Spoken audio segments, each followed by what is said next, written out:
नमस्ते सभी को। आज हम शुरू कर रहे हैं एक बहुत ही खास spiritual question and answer series का पहला एपिसोड, जहां हम बात करेंगे पुरानी विद्या, वास्तुशास्त्र और उन रोचक चीजों की जो हमारे जीवन को प्रभावित करती हैं, जैसे कि एनर्जीज, भूतों की दुनिया और अपने आप को कैसे सुरक्षित रखें। हमारे साथ हैं आज पंडित अमित तिवारी जी, एक अनुभवशाली ज्योतिष्य और स्पिरिचुअल गाइड, जिनसे लोगों ने अपनी जिंदगी में सकारात्मक परिवर्तन देखे हैं। पंडित जी, आपका इस सेशन में हार्दिक स्वागत है। धन्यवाद कि आपने अपने समय निकालकर हमें अपने ज्ञान देने का अवसर दिया। जी, आज हमारा पहला क्वेश्चन यही होगा कि वास्तुशास्त्र एक्चुअली में है क्या, और हमारे घर के लिए ये क्यों जरूरी है। वास्तु शब्द जो है वो संस्कृत शब्दावली के वसु शब्द से निकला हुआ है, जिसका अर्थ आवास या भवन से लिया जाता है। हमारे प्राचीन ग्रंथों में भी इसका उल्लेख मिलता है। जैसे मत्स्य पुराण में हमारे ऋषियों ने इसका वर्णन किया है। नारद जी, भृगु जी और विश्वकर्मा जी, ऐसे 18 ऋषियों ने भी इस वास्तुशास्त्र के बारे में उल्लेख किया है। हमारा जो घर है, जो हमारी प्रकृति है और जीव है, उन सभी का निर्माण में पंच मूलभूत तत्वों पृथ्वी, जल, अग्नि, वायु, आकाश, इन सब के संतुलन से निर्माण हुआ है और इन पंच तत्वों पर आधारित है। तो जीव और प्रकृति दोनों भी इस पंच तत्वों पर ही आधारित है। वेदों, पुराणों तथा विभिन्न प्रकार के शास्त्रों में हमारे जो पूर्वज महान रचयिता ऋषि हुए हैं, इन पंच महाभूत तत्वों के नियमों का जो संतुलित करने का सरल और सुगम उपाय बताया है, उसी को आज के जमाने में वास्तुशास्त्र के नाम से जाना जाता है। जी, जीव जो है, अभी आपने पूछा कि हमारे घरों में ये जरूरी क्यों है। तो भवन का निर्माण मनुष्य जो है अपने लिए सुख समृद्धि की प्राप्ति की इच्छा से करता है। परंतु यदि भवन के निर्माण के समय इन पंच तत्वों के संतुलन को ठीक से ना किया जाए, तो घर जो है वो मानसिक, आर्थिक रूप से आपको नुकसान पहुंचा सकता है। इसलिए इन पंच तत्वों का संतुलन बना रहे और आपको घर में सुख समृद्धि मिले, आपकी मेहनत और आपका उद्देश्य सफल हो, इसलिए वास्तुशास्त्र हमारे घरों में बहुत जरूरी है। धन्यवाद गुरु जी, धन्यवाद। तो आप ये कहना चाहते हैं कि हम जब घर बनाते हैं तो उसी समय इन सारे पंचभूतों का समाधान हमको करना चाहिए, और इस प्रक्रिया को हम वास्तुशास्त्र कहते हैं। जी।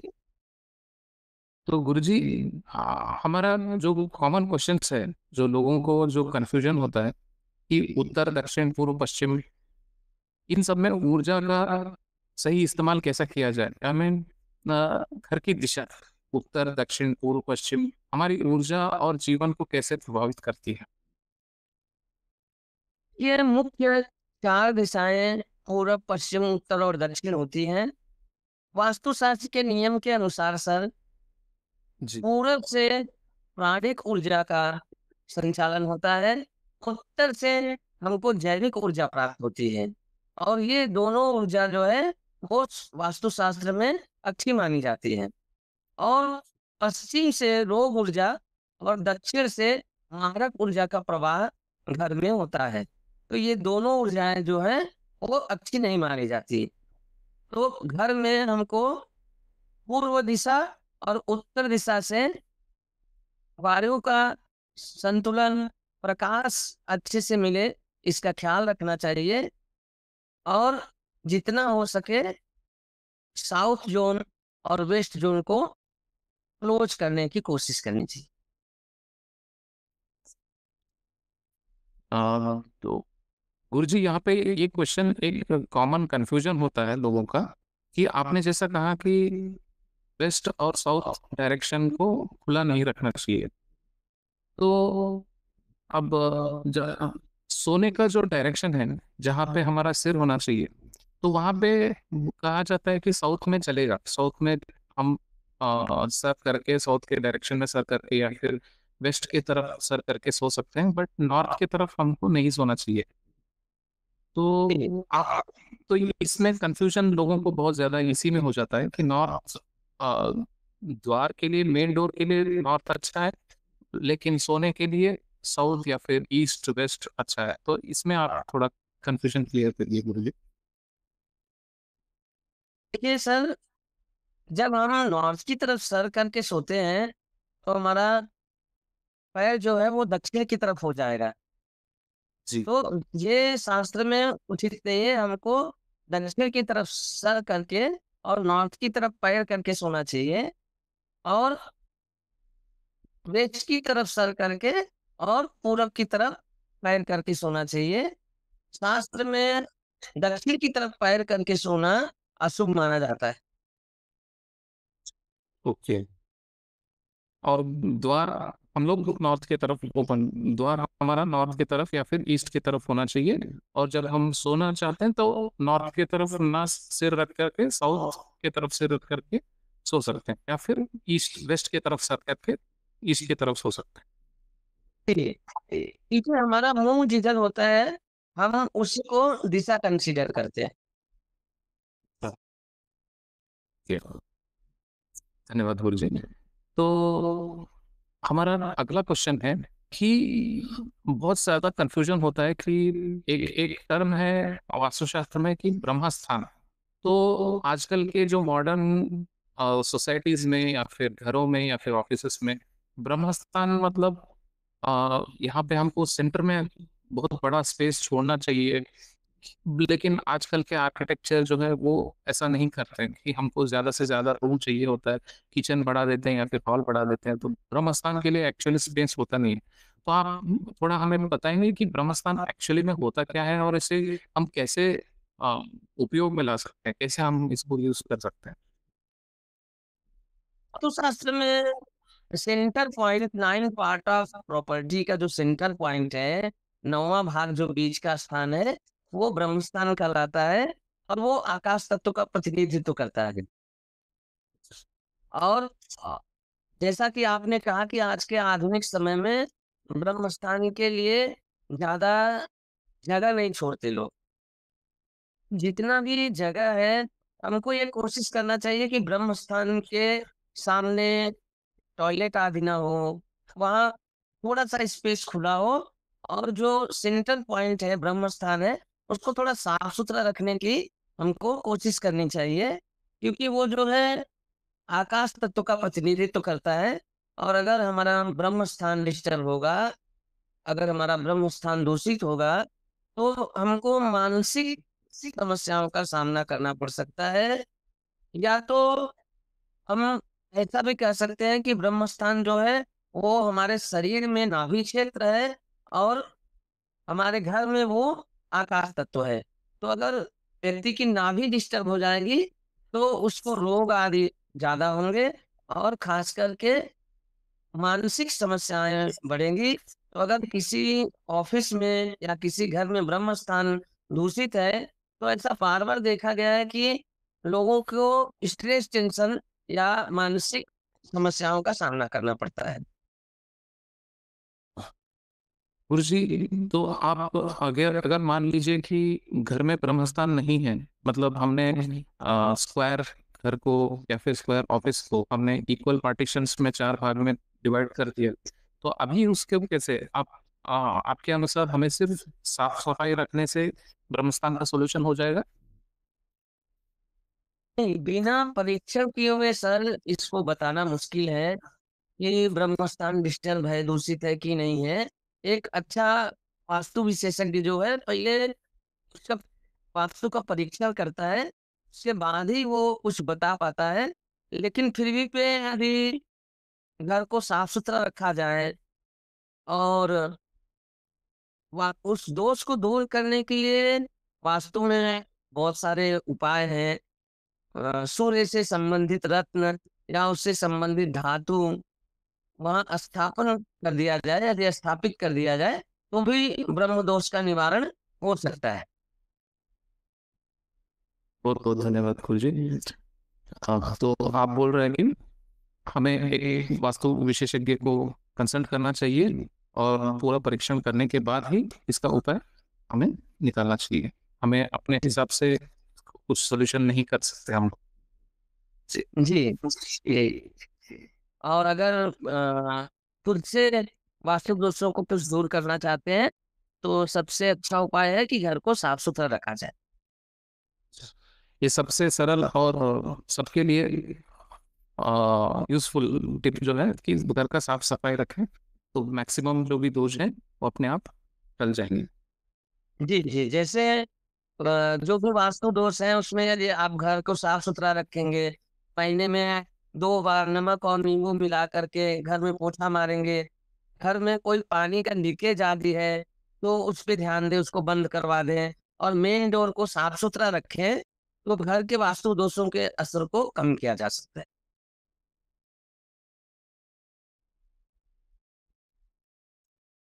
एक और वो बहुत इम्पोर्टेंट क्वेश्चन है गुरु जी कि आजकल यूट्यूब में बहुत ज़्यादा कंफ्यूजन चल रहा है कि बहुत सारे वास्तु एस्ट्रोलॉजर्स, वास्तु विशेषज्ञ कई सारे उपाय दे रहे हैं इस टॉपिक पे कि बाथरूम, टॉयलेट, घर का जो टॉयलेट है, और लोगों में बहुत ज्यादा डर है कि क्या हमारे टॉयलेट के गलत जगह पे होने से हमारे जीवन में या फिर लाइफ थ्रेटनिंग प्रॉब्लम हो सकता है।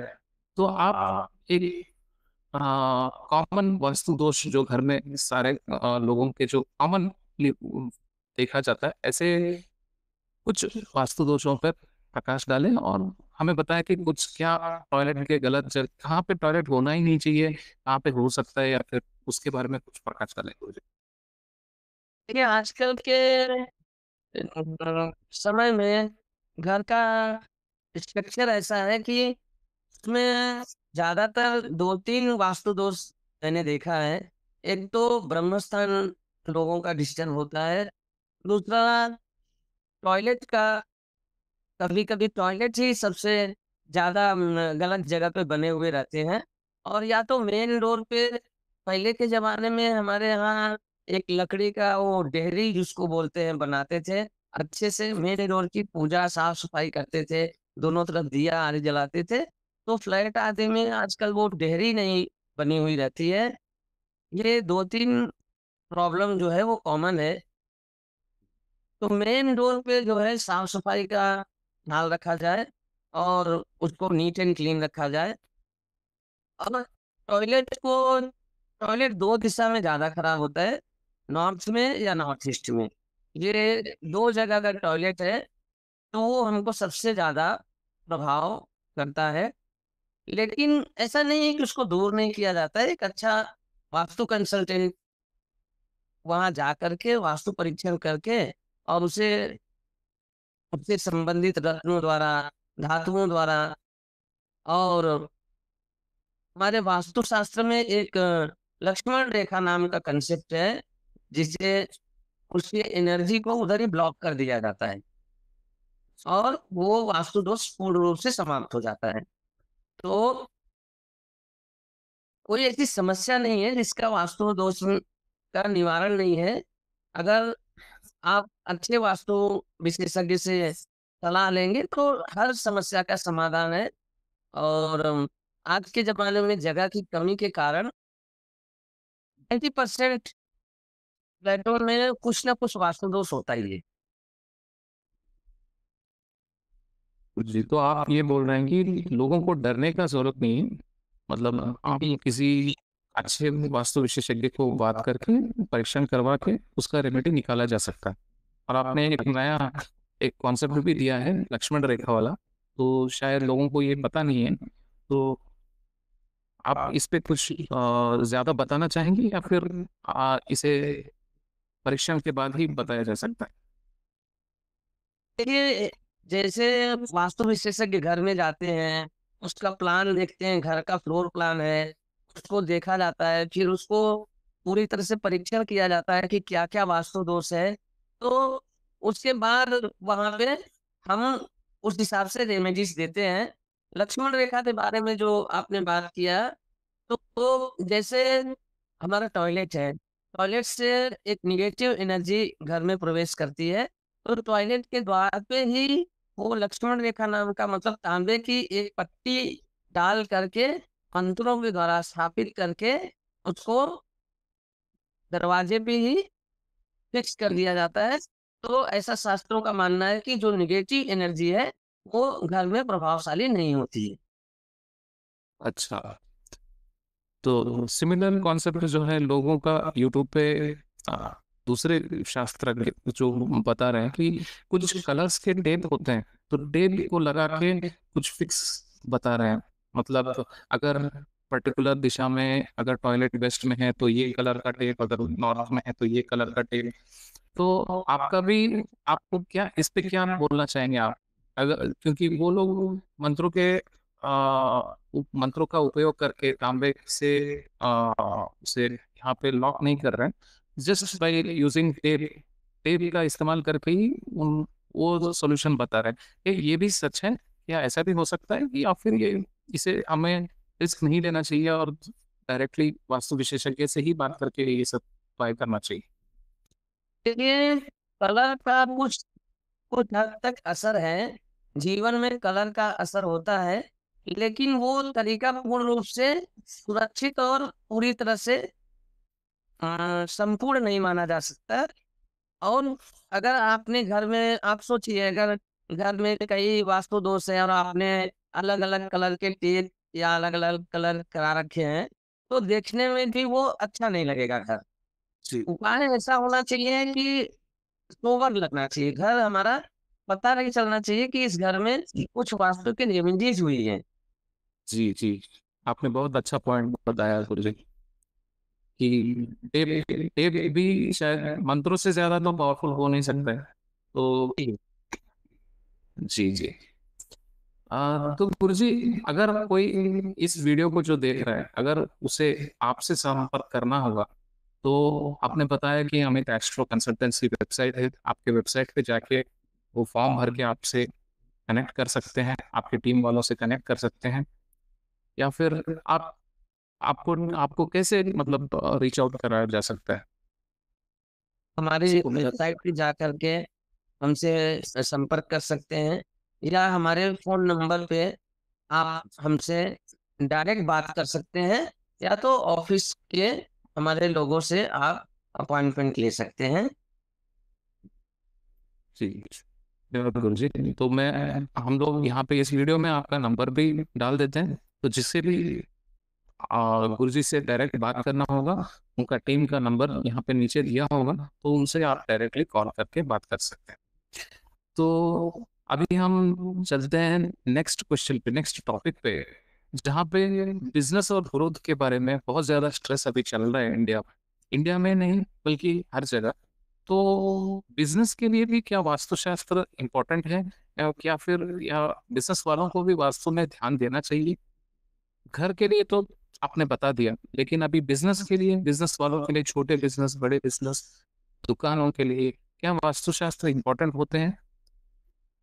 प्लीज। जी सर, देखिए ज्योतिष और आयुर्वेद जैसी जितनी विद्याएँ हैं वो हमारे वेदों से ही उनका उद्गम हुआ है। तो ज्योतिष विज्ञान का ही एक अंग वास्तुशास्त्र है। ज्योतिष के 3 अंग होते हैं, गणित, फलित और संहिता। तो संहिता के अंतर्गत वास्तुशास्त्र आता है और मनुष्य का जीवन जो है भाग्य और वास्तु दोनों से ही समान रूप से प्रभावित होता है। ऐसा नहीं है कि आपका भाग्य अच्छा रहेगा और वास्तु खराब रहेगा तो आपका प्रोग्रेस हो जाएगा। मनुष्य का जो जीवन है वह भाग्य और वास्तु दोनों से आधा-आधा समान रूप से प्रभावित होता है और भाग्य का लिखा कहते हैं कि अमिट होता है, मिटाया नहीं जा सकता है। परंतु आज का जो समय है, वह कर्म का बोलबाला है, कर्म प्रधान है और अगर एक अच्छे वास्तु कंसल्टेंट से, एक अच्छे ज्योतिष से उपाय करके फिर मेहनत किया जाए और अच्छी लगन से काम किया जाए, तो बहुत हद तक भाग्य को बदला जा सकता है और उन्नति को प्राप्त किया जा सकता है। तब आप ये कह रहे हैं कि बिजनेस वालों के लिए भी वास्तु और भाग्य दोनों अप्लाई होता है, और विद अ जी। वेरी गुड कंसल्ट अच्छे कंसल्टेशन से इसके उपाय भी देखे जा सकता है। जहाँ तक व्यवसाय का बात है, व्यवसाय मतलब कर्म और मनुष्य का जो जीवन है, वो कर्म से और भाग्य से आधा-आधा समान रूप से प्रभावित होता है। तो हमारे जीवन में वास्तु का निश्चित रूप से प्रभाव होता है और अगर वास्तु दोषों को दूर करके और सारे उपाय करके उसके बाद सच्ची लगन और मेहनत से काम किया जाए, तो आपको जीवन में सफलता ज़्यादा प्राप्त होगी।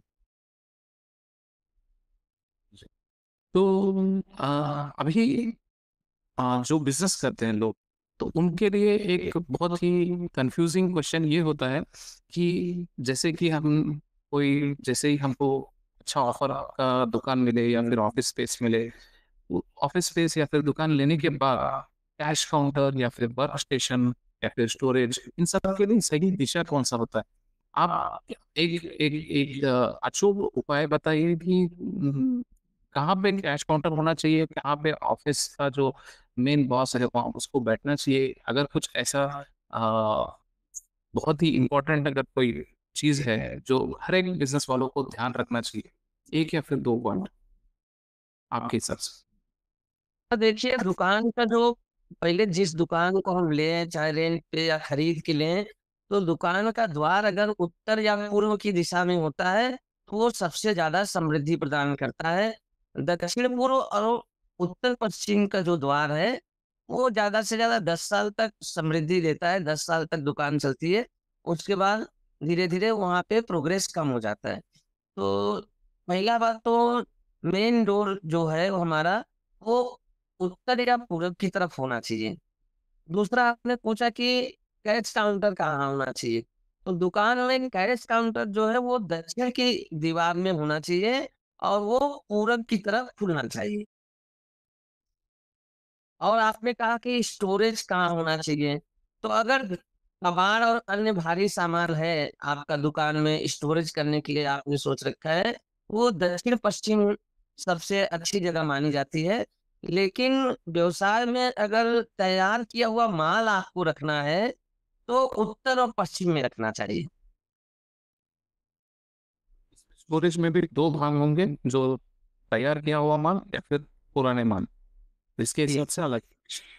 जी, जैसे अगर कबाड़ है या कोई खराब सामान है जिसको हम बाद में यूज़ करेंगे, अगर उसको रखना है तो आपको दक्षिण-पश्चिम में रखना चाहिए और हमारा बेचने के लिए जो सेल करने के लिए तैयार माल है, उसको उत्तर-पश्चिम के कोने में रखना चाहिए। तो हमारे जो भी सेलेबल आइटम्स हैं, उसे हम उत्तर पश्चिम की तरफ रखना चाहिए। जी, जी। जी, जी। और समृद्धि और व्यावसायिक वृद्धि के लिए आप कुछ प्रभावशाली वास्तु टिप आपके हिसाब से, एक अचूक वास्तु टिप अगर आप हर एक बिज़नेस वालों को देना चाहें, क्या देंगे? देखिए, अगर आपको बिज़नेस के अच्छे टिप्स व्यवसाय बढ़े इसके लिए ज़्यादा से ज़्यादा हमको कोशिश करनी चाहिए कि वहाँ दुकान में जो फर्नीचर हुआ है आजकल लोग कई चीज़ों से हाथ-ताली बनाते हैं तो जितना हो सके हमको लकड़ी के फर्नीचर बनाने चाहिए और बिजली का जो मीटर है या मेन स्विच है उसको साउथ ईस्ट डायरेक्शन में रखना चाहिए। बिजली जो है वो जो ऊर्जा का जो क्षेत्र है, वो साउथ ईस्ट आग्नेय कोण में होना चाहिए और जो मालिक बॉस का जो कुर्सी है और या सेल्समैन का जो सीट है, वो किसी बीम के नीचे ना हो और मालिक या सेल्समैन या मैनेजर का जो मुँह हो, वो हमेशा पूरब या उत्तर की तरफ हो। तो व्यवसाय में वृद्धि के चांसेस ज़्यादा होते हैं। Perfect, perfect. तो आप ये बताना चाह रहे हैं कि बीम के नीचे किसी इम्पोर्टेंट व्यक्तित्व को नहीं बढ़ना चाहिए, बॉस या फिर किसी सिस्टम में। जी, उनकी सीख जो है वो किसी बीइंग के नीचे ना आए। और जो बिजली से रिलेटेड जो भी मीटर है या फिर बटन्स हैं, वो सब साउथ के डायरेक्शन में, साउथ ईस्ट के डायरेक्शन में होना। साउथ ईस्ट के डायरेक्शन में अग्नेय कोण में बिजली का मीटर या मेन स्विच रखना चाहिए। जी, जी। आपने बहुत ही अच्छा उपाय दिया गुरु जी। तो इस बिजली के मीटर या फिर पॉइंट्स के बारे में शायद कोई इस पे बात नहीं कर रहा है। तो हर जगह, हर एक स्टेशन, हर एक वर्क स्टेशन पे ये पॉइंट्स हो जा रहे हैं। अभी अभी जो बिज़नेस वाले उनका जो ऑफ़िस होता है, इस पे ध्यान नहीं दे रहे थे। तो आपने अच्छा पॉइंट फाइंड आउट किया है। तो ये तो हुआ हमारे वास्तुशास्त्र घर के लिए और बिज़नेस के लिए। तो गुरु जी, एक और अगर आप समय देंगे तो हमें एक और सेगमेंट करते हैं, और बहुत ही इंटरेस्टिंग क्वेश्चंस होंगे, लाइक स्पिरिचुअल, भूत प्रेत पिशाच, इन सब के बारे में जो लोगों का जो जिज्ञासा है बहुत ज्यादा बढ़ रहा है गुरु जी। तो क्या क्या आपका अनुमति है हमको इन बातों पे बात करने का? जी, आप निश्चित रूप से बात कर सकते हैं। जी, जी। तो सबसे पहले क्वेश्चन ये होगा गुरुजी कि भूत या आत्मा क्या ये एक्चुअल में होती है? क्या ये वास्तव में होती है या फिर सिर्फ हमारा भ्रम है? तो सबसे पहले तो ये बेसिक क्वेश्चन आप बताइए गुरुजी। तो सब सब क्वेश्चन उसके बाद हम लोग शुरू करते हैं। देखिए सर, हमारे शास्त्रों में इसका वर्णन बहुत जगह आया हुआ है। जैसे गरुड़ पुराण नाम का एक हमारा शास्त्र है, उसमें इसका विस्तृत रूप से वर्णन है। भूत प्रेत या नकारात्मक ऊर्जा इस संसार में है। जैसे ईश्वर की अनुभूति लोगों को समय-समय पर होती है, वैसे ही नेगेटिव ऊर्जा जो है, नकारात्मक ऊर्जा भी अपना प्रभाव रखती है संसार में। और इसके ऊपर मैं थोड़ा-सा विस्तार से कहना चाहूँगा। देखिए, जो हमारे शास्त्रों के अनुसार सृष्टि की रचना हुई है, वो त्रिगुणात्मक है। जीव जो है, वह रज, सत और तम गुणों से युक्त है। तो इस प्रकार 3 प्रकार की आत्माएँ हो जाएँगी।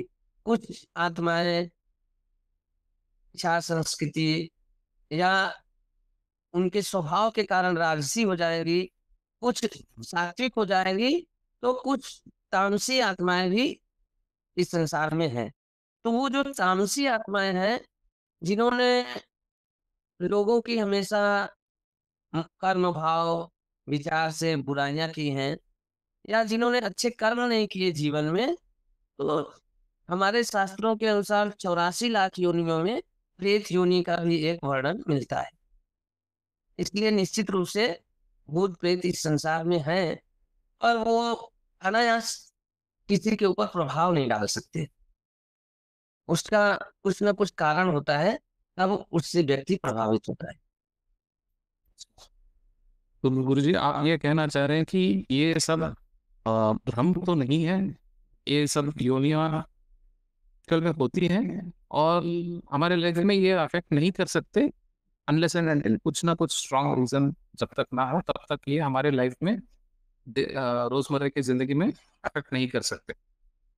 जी, जी। जब तक का कुछ न कुछ उनको कारण नहीं मिलेगा, तब तक वो हमारे जीवन में प्रभाव नहीं डाल सकते।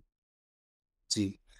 तो इसी इसी क्वेश्चन पे एक और क्वेश्चन आ रहा है कि क्या कुछ प्रकार के लोग इन एनर्जीज के प्रति अधिक संवेदनशील होते हैं? अगर हैं तो क्यों होते हैं? और किस तरह के लोग इनसे प्रभावित नहीं हो सकते? जी सर, इसमें बहुत सारे लोग भ्रम फैला रहे हैं, लेकिन मैं कहना चाहूँगा कि ये अपने हिंदू धर्म जो है हमारा, वो पूर्व जन्म के कर्मों पे आधारित माना जाता है। तो जैसा हमने कहा गया है कि जैसा हमने पूर्व जन्म में किया है, उसका सुख या दुःख हमको भोगना पड़ता है। तो उसका ज्ञान हमको ज्योतिष में प्राप्त होता है। तो जिसकी कुंडली में राहु और चंद्रमा खराब है, उसके ऊपर नेगेटिव ऊर्जा ज़्यादा प्रभावशाली होती है।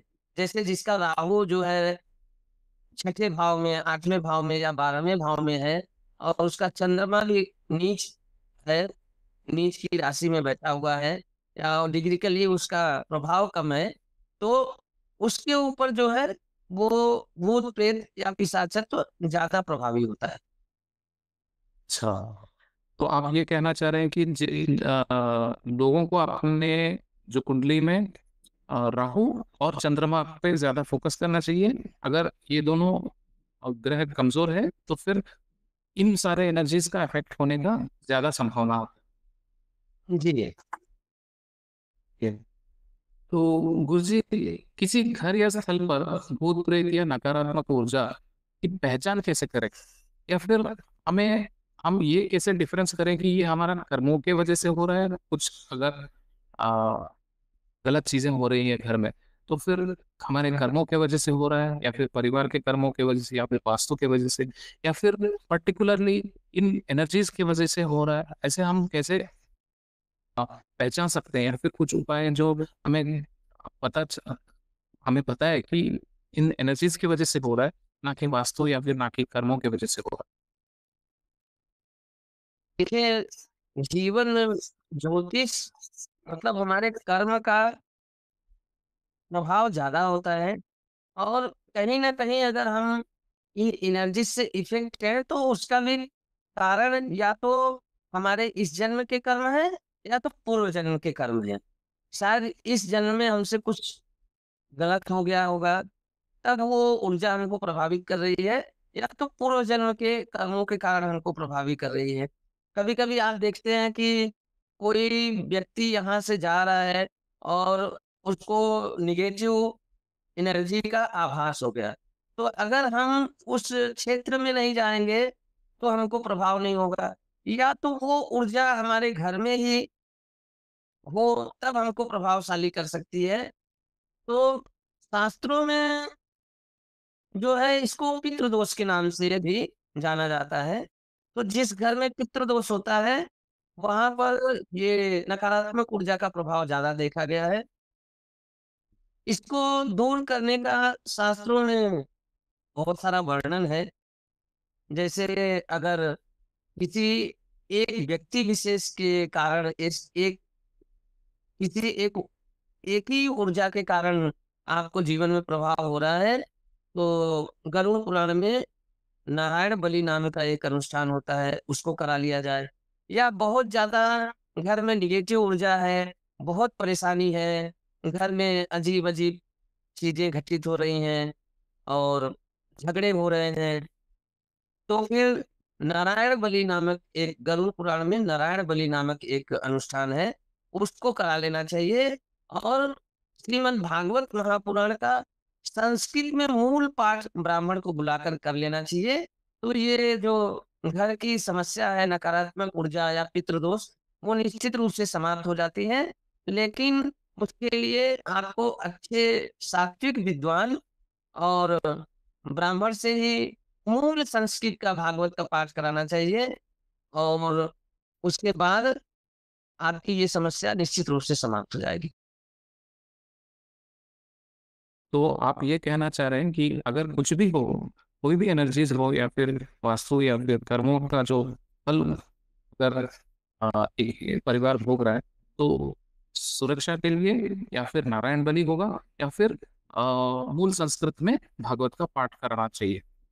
कि जब समस्या ज़्यादा बड़ी हो जाए तो और यदि आपको ऐसा लगता है कि मेरे ऊपर कुछ ऐसा आभास हो रहा है नकारात्मक ऊर्जा का, तो आप भगवान नाम जप कर सकते हैं। किसी एक मंत्र को जैसे नरसिंह मंत्र है, शिव जी का अघोर मंत्र है, ओम अघोरभ्यो अथ घोरभ्यः घोर घोरतरभ्यः सर्वभ्यो सर्व सर्वभ्यो नमस्तेस्तु रुद्ररूपेभ्यः। ये जो हमारे मंत्र है ये भी बहुत प्रभावशाली है। या तो आप अगर घर में आपके पास आर्थिक स्थिति ठीक नहीं है और आप ये अनुष्ठान नहीं करा सकते हैं, तो प्रत्यंगिरा स्तोत्र करके एक अनुष्ठान होता है, उसका आप पाठ अगर 21 दिन तक करेंगे, तो भी घर से नकारात्मक ऊर्जा का प्रभाव समाप्त हो सकता है। धन्यवाद, बहुत धन्यवाद गुरु जी कि आपने दोनों दोनों ही सिचुएशन के लिए आपने उपाय बताए कि अगर अगर एक परिवार अनुष्ठान करा सकता है तो करवाए, या फिर कम से कम प्रतिंगिरा स्तोत्र का पाठ कर सकता है। तो मेरा क्वेश्चन ये है गुरुजी कि आपने अभी अघोर मंत्र का अ, उच्चारण किया, तो क्या हर कोई नॉन वेज वेजिटेरियन जो भी है वो इस अघोर मंत्र का पाठ करके उसका फल ले सकता है, या फिर आपने प्रत्यंगिरा सूत्र का भी आपने पाठ बताया कि, तो ये जो परिवार है या फिर कोई इंसान है उसका कोई पर्सनल एलिजिबिलिटी क्राइटेरिया होगा कि इस इन इन परिस्थितियों में ही इस पाठ का कर सकता है, या फिर नॉन वेजिटेरियन लोग इस पाठ का या फिर स्तोत्र का पाठ नहीं करना चाहिए, ऐसा कुछ कंडीशंस है गुरुजी की आप बता सकते हैं, या फिर सब कोई इसका उपयोग करके उसका लाभ ले सकता है? देखिए, जब मैंने 2 उपाय बताए, एक अघोर मंत्र, नरसिंह मंत्र और प्रतिंगिरा स्तोत्र मंत्र। तो अगर आप अनुष्ठान में हैं और आप अनुष्ठान करके अपने हाथ से अपनी समस्या दूर करना चाहते हैं, तो जहाँ तक हो सके नियम का पालन करना चाहिए और सात्विक भोजन और सात्विक आहार और सात्विक विचार रखने चाहिए, तो सफलता ज़्यादा मिलती है। लेकिन कुछ हमारे देश के ऐसे भाग हैं, जहाँ पर लोग नॉन वेजिटेरियन हैं, तो ऐसी अवस्था में उनको नरसिंह मंत्र और प्रतिगिरा स्तोत्र नहीं करना चाहिए, शिव जी के अघोर मंत्र का अनुसरण करना चाहिए। मतलब नरसिंह भगवान का जो अनुष्ठान है या फिर प्रतिंगिरा स्तोत्र है वो सिर्फ वेजिटेरियन लोग करें, और नॉन वेज अगर आप ले रहे हो तो उसके हिसाब से हमें सिर्फ शिव जी के जो स्तोत्र या फिर मंत्रों का पाठ कर सकते हैं। जी, और मतलब कोई भी विद्वान आपको ये नहीं बोलेगा, कोई भी व्यक्ति आपको शास्त्र हमारा जो है, वो अनुमति नहीं देता है मांसाहार की, तो जहाँ तक हो सके तो नॉनवेज से हमको बचना चाहिए। जी। तो हमारा अगला क्वेश्चन ये होगा गुरुजी कि आपने स्तोत्र या फिर पाठ करने का जो उपाय बताया है, तो इन सब के लिए क्या एक इंसान को गुरु मंत्र लेना जरूरी है, या फिर ऐसे ही डायरेक्टली ऑनलाइन में शिव शिव जी के जो अघोर मंत्र है डाउनलोड करके पाठ पाठ कर सकता है, या फिर ना कौन सा सेफ होता है? कि क्योंकि आजकल ऑनलाइन में या फिर इंस्टाग्राम रील्स में बहुत सारे मंत्रों का ऐसे ही मतलब लोगों लोगों को भेजा जा रहा है, या फिर वीडियोस बना के एडिट करके दिया जा रहा है। आपने प्रत्यंगिरा सूत्र का नाम लिया तो उसमें से जो एक या फिर दो लाइन का जो श्लोक है उसे लेकर लोग रील्स बना के ऐसे ही सर्कुलेट करते रहे, तो अगर उसका पाठ करके उसका उल्टा प्रभाव देखा जा रहा है लोगों को, तो यहाँ पे कंफ्यूजन भी बढ़ रहा है कि क्या ये स्तोत्र गलत है या फिर डेंजरस है, ऐसे करके बहुत सारे कंफ्यूजन हो रहे हैं। तो सही मार्गदर्शन कैसा लेना चाहिए गुरुजी? अगर कुछ भी ऐसा करना चाह रहे हैं तो उन्हें किसको बात करके, किससे संपर्क करके, कैसे इसके बारे में आप कुछ बताइए गुरुजी। ये जहाँ तक हो सके, तो जब तक उस क्षेत्र का, उस सब्जेक्ट का व्यक्ति जानकार नहीं है, तो उसको उस चीज़ को नहीं करना चाहिए और किसी अपने उस क्षेत्र के जानकार व्यक्ति से ज़रूर पहले बात कर लेनी चाहिए। अपने शास्त्रों में तो कहा गया है कि बगैर गुरु के कुछ नहीं करना चाहिए। गुरु इन द सेंस मतलब उसका स्पेशलिस्ट। तो या तो कोई स्पेशलिस्ट जो जानकार हो उस क्षेत्र का, उससे मार्गदर्शन लेना चाहिए और आध्यात्मिक रूप से अगर आप बात कर रहे हैं, तो अपने गुरु से आज्ञा लेकर के ही अनुष्ठान करना चाहिए और रील्स या इंस्टाग्राम आदि पे ज़्यादा ध्यान नहीं देना चाहिए। आपको हमारे धर्मशास्त्र के जो पुस्तकें हैं, उसमें स्रोत आसानी से मिल जाते हैं, अच्छे से ले लेना चाहिए और अगर आपने गुरु मंत्र आदि नहीं लिया है और आप समस्या से घिरे हुए हैं और आप चुनाव नहीं कर पा रहे हैं कि कैसे किया जाए, तो शिव जी को अपना गुरु मान करके, शास्त्र कहता है कि शिव जी को गुरु मान करके पहले उनकी पूजा आराधना करके, उनसे मानसिक रूप से आज्ञा लेकर के उनके उसके बाद मंत्र का अनुष्ठान करना चाहिए, तो कुछ हद तक सफलता मिल सकती है। लेकिन ऐसे ही कहीं से भी मंत्र सुन कर के, कहीं से भी कुछ 2 लाइन पढ़ कर के, उसका प्रभाव जीवन में शायद नहीं होगा। कुछ उसका उल्टा ही असर हमारे जीवन में आ सकता है।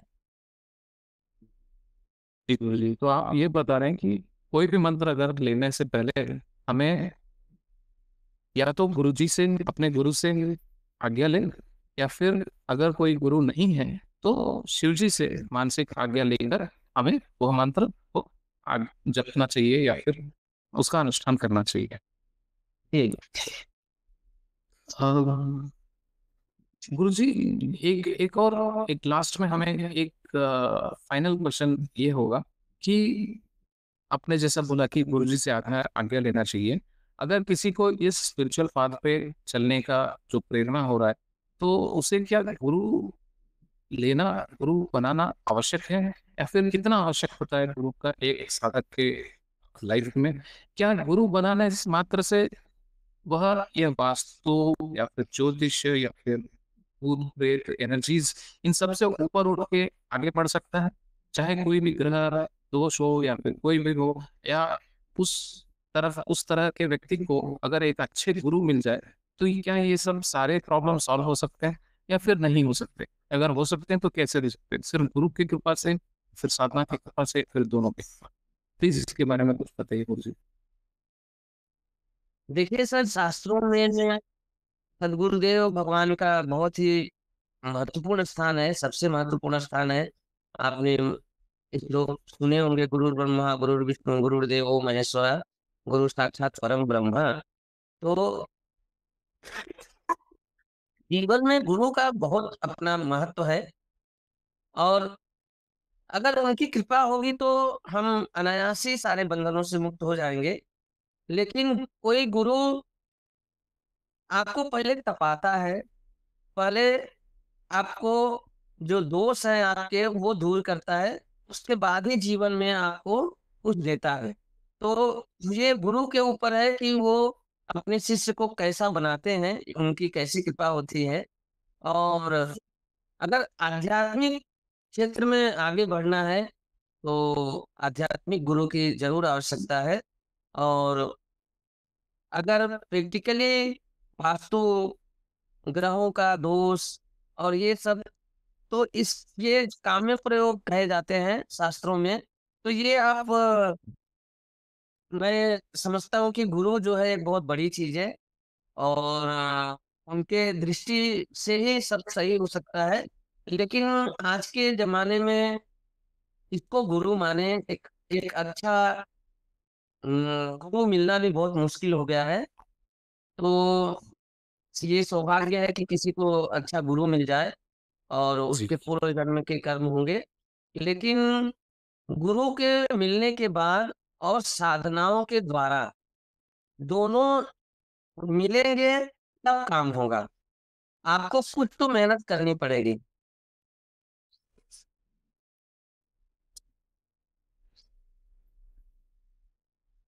गुरु जी, आपने ये बताया कि गुरु के मिलने से सारे प्रॉब्लम्स है उनसे आसानी से ऊपर उठा जा सकता है, लेकिन ये गुरु पे है कि वो आपको तुरंत दें या फिर तपा के दें। तो जी। मेरा क्वेश्चन ये जी मेरा क्वेश्चन ये है गुरु जी कि हमें एक सही गुरु का पहचान कैसे करना चाहिए? तो ये सबसे बेसिक क्वेश्चन है, बट सब लोग यहीं पे अटक जाते हैं कि अगर अगर एक गुरु किसी अपने शिष्य को तपा रहा है, या फिर वो तो गुरुजी को पता है कि वो तपा रहे हैं, लेकिन शिष्य उसका गलत मतलब निकाल के हर एक महीना एक नया गुरु ढूंढ लेता है। तो इस सिचुएशन में किसे कैसे गुरु को संभाले, या फिर पहचाने कैसे कि कोई कौन सही गुरु है, या फिर हमें इन पे भरोसा करना चाहिए? तो आप इस पे क्या बताना चाहते हैं गुरु जी? देखिए ये जितना सीधा सरल सा प्रश्न लगता है, उतना सरल है नहीं। वास्तव में जो आध्यात्मिक जो पथ है, जहाँ आप ये जो हमारा अध्यात्म का क्षेत्र है, वो बहुत ही तलवार की धार की तरह है। साधनाएँ या आध्यात्मिक क्षेत्र जो है, वो उसपे सब नहीं चल सकते। तो अच्छा। ज़्यादातर लोग उसमें इसीलिए फेल हो जाते हैं। आजकल क्या है, लोगों को ईश्वर से कुछ चाहिए। उनको धर्म, अर्थ, काम और मोक्ष में मोक्ष की प्राप्ति के लिए कोई प्रयास नहीं कर रहा है, कम कर रहे हैं। सभी लोग अर्थ और काम की लालसा लेकर के घूम रहे हैं। लेकिन हमारा जो जीवन का मूल्य उद्देश्य है, वो धर्म और मोक्ष होना चाहिए। तो जो साधक धर्म और मोक्ष की प्रवृत्ति लेकर के आगे बढ़ेगा, वो आगे बढ़ जाएगा और कुछ लोग पीछे छूट जाएँगे, जो सिर्फ़ और सिर्फ़ अपने सांसारिक इच्छाओं की पूर्ति के लिए आध्यात्मिक क्षेत्र में आगे बढ़ते हैं। तो इसलिए अगर पूरे मन से कोई साधक जा रहा है, तो गुरु कृपा से एक दिन ईश्वर की कृपा से उसको अच्छा गुरु मिल जाएगा।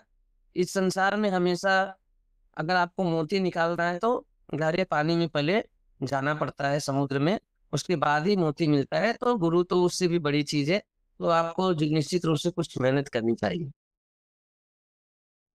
तो आप ये बता रहे हैं कि हमें हमें जब गुरु को ढूंढना है तो हमें खुद भी पहले तपना पड़ेगा, उसके बाद गुरु मिलता है और गुरु के अनुग्रह से सब कुछ हो सकता है। जी, गुरु शाश्वत है। वो आपका गुरु जो है, आपका संबंध और गुरु का संबंध शायद कई जन्मों से रहता है। तो समय आने पर अगर आपने अ, अपना रास्ता सही चुना है, तो आपको अपने आप गुरु की प्राप्ति हो जाएगी। ऐसा हमारे शास्त्रों में वर्णन है। जी। तो बहुत धन्यवाद गुरु जी, आपने इन सब सभी प्रश्नों का उत्तर दिया। और मेरे ख्याल से हमें और सीरीज बनाना चाहिए इस प्रकार से। और बहुत सारे साधक हैं जो साधना करते हैं और मानसिक रूप से शिव जी को मान के करते हैं, या फिर किसी गुरु के गाइडेंस के अंदर करते हैं। तो उन सब के पास बहुत सारे क्वेश्चंस होते हैं, तो हमें शायद और बहुत सारे सीरीज बनाने चाहिए इन सभी क्वेश्चंस के ऊपर। तो क्या आपका अनुमति है गुरु जी कि हम और एपिसोड्स इस पे बनाएं? कि इस समय हमारे समाज में बहुत सारी भ्रामक स्थितियाँ उत्पन्न की जा रही हैं। तो मेरा प्रयास ये होगा कि लोगों तक सही जानकारी पहुँचे और मैं इस दिशा में हमेशा प्रयासरत रहूँगा और अगले सीरीज़ में हम लोग इस पर चर्चा करेंगे। जी। जी। तो आखिर में हमारे सभी दर्शकों के लिए अगर आप कुछ सरल रोजमर्रा के जीवन में अपनाए जा सकने वाले उपाय बताएं जिससे घर और जीवन में सकारात्मक ऊर्जा बनी रहे, तो वो क्या होंगे मुझे बेसिक सा, अगर हमें एंड नोट के लिए इस एपिसोड के लिए। देखिए, अगर आप अपने जीवन में सकारात्मक ऊर्जा का प्रवाह चाहते हैं या घर में वास्तु दोषों को मिटाना चाहते हैं, तो आपको मन, कर्म और वचन तीनों को तीनों की पवित्रता पर ख्याल रखना चाहिए। इस संसार में अगर आपने किसी का बुरा नहीं किया है, तो निश्चित रूप से ईश्वर की कृपा आपको प्राप्त होगी और जीव जो है मन से, वचन से, कर्म से ही ज़्यादातर पाप या पुण्य करता है। तो हमको बड़ी सावधानी से काम करना चाहिए। घर की पवित्रता, अपने शरीर की पवित्रता पर ख्याल रखना चाहिए और ज़्यादा लोगों को कष्ट ना पहुँचे इसका ख्याल रखना चाहिए। घर में हमेशा साफ-सफाई का ख्याल रखना चाहिए और कुछ भगवान नाम जप करना चाहिए। थोड़ा समय ईश्वर के लिए निकालना चाहिए। इससे बहुत सारे जो हमारे जीवन की समस्याएँ हैं, वो समाप्त हो सकती है। आप ये बता रहे हैं कि हमें किसी अपने प्रिय देवता का नाम जप अवश्य करना चाहिए और आचार विचार से सकारात्मक सोच रखना चाहिए। जी, देखिए एक कहावत है कि लाइफ इज़ माइंड गेम। तो अगर हमारे विचार सकारात्मक हैं और हमारे कर्म अच्छे हैं, तो जीवन से ग्रहों का प्रभाव, वास्तु का प्रभाव हमारे ऊपर कम होता है। तो पंडित जी, आज आज का सेशन बहुत ही रोचक और ज्ञानवर्धक रहा। अपने आपने सिर्फ वास्तु के मूल सिद्धांतों को ही नहीं समझाया, बल्कि भूतों और नकारात्मक ऊर्जाओं के बारे में भी गहरी जानकारी दी। हम आशा करते हैं कि हमारे दर्शक इस ज्ञान को अपनी जिंदगी में अपनाएंगे और अपने घर, व्यवसाय और जीवन में सकारात्मक परिवर्तन लाएंगे। हम आपसे आगे भी ऐसे विषयों और सेशंस करने के लिए अनुमति चाहेंगे, जहां हम और भी रोचक और गहरे विषयों पर बात करेंगे, जैसे कि गुरु, साधना और अनुष्ठानों के बारे में, और कई सारे वास्तु, गहरी वास्तु टिप्स के बारे में। धन्यवाद पंडित अमित तिवारी जी, आपका ज्ञान और समय देने के लिए। और सभी दर्शकों का भी धन्यवाद जो इस सेशन का हिस्सा बने। अगले सेशन में हम और भी अधिक रोचक प्रश्न लेकर लौटेंगे। धन्यवाद गुरु। धन्यवाद।